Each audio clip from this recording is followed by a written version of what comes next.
Pernah kepikiran gak sih kalau hidup kita ini sebenarnya diatur oleh peta-peta yang gak kelihatan? Bukan, ini bukan peta jalan atau Google Maps. Ini adalah peta sosial yang ngebentuk siapa diri kita. Mulai dari hal yang paling personal sampai cara kita memandang dunia. Yuk kita bedah bareng-bareng peta tersembunyi ini. Oke, sekarang aku punya satu pertanyaan penting buat kalian. Peta terpenting apa yang pernah kalian baca seumur hidup? Jawabannya, mungkin bakal sedikit mengejutkan, karena ini sama sekali bukan tentang atlas atau peta geografi. Ternyata peta terpenting itu ya ada di dalam dan di sekitar kita. Peta ini memetakan 3 wilayah utama kehidupan kita. Tubuh kita sendiri, ruang privat di rumah kita, dan komunitas raksasa yang kita sebut bangsa. Yuk kita mulai perjalanan ini dari skala yang paling intim, yang paling dekat dengan kita. Kita mulai dari panggung yang paling kecil tapi juga yang paling personal, tubuh kita. Ini tuh bukan cuma soal biologi ya. Anggap aja tubuh kita ini semacam interface utama kita, jendela pertama kita untuk melihat dan merasakan dunia sosial. Disinilah identitas kita dibentuk dan ya, bisa dibilang dipertontonkan. Para sosiolog punya istilah keren buat ini, perwujudan atau embodiment. Maksudnya simpel kok, kita itu nggak cuma punya tubuh, kita adalah tubuh kita. Coba deh pikirin, pas kita cemas, perut rasanya melilit. Pas lagi bahagia, seluruh badan rasanya enteng. Artinya kita merasakan dunia dan semua aturannya ya lewat tubuh kita. Kutipan dari Dr. Quraisy ini pas banget ngegambarinnya. Tubuh kita itu ibarat permadani, tempat bertemunya benang biologi, benang budaya, dan benang kekuasaan sosial. Ini adalah titik di mana apa yang alami dari dalam diri kita bertemu dengan apa yang diajarkan oleh masyarakat di luar sana. Nah, ini nih yang seru. Ini membawa kita ke ide yang powerful banget. Identitas itu ternyata kayak sebuah pertunjukan. Kita nggak terlahir dengan identitas yang udah jadi, tapi kita secara aktif memerankannya setiap hari, lewat cara kita ngomong, bergerak, dan bertindak. Filsuf Judith Butler membaginya jadi 3 langkah gampang. Pertama, masyarakat ngasih kita naskahnya, isinya aturan main dan ekspektasi sosial. Kedua, kita mulai deh berakting sesuai peran yang dikasih.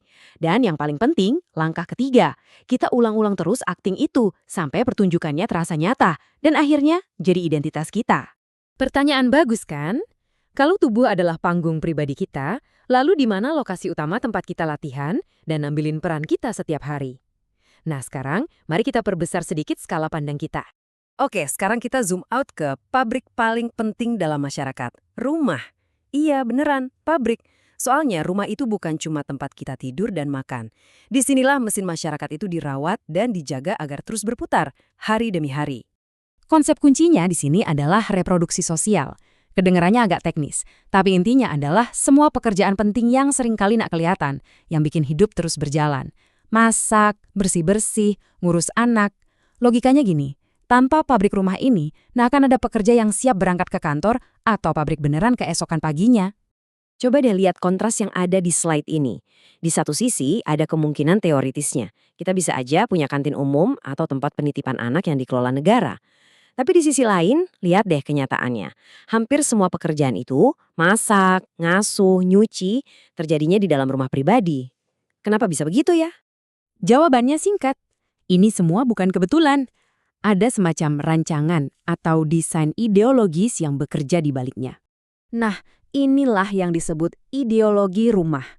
Sebuah gagasan yang kuat banget kalau rumah itu adalah surga pribadi yang aman dan alami, tempatnya keluarga dan kasih sayang.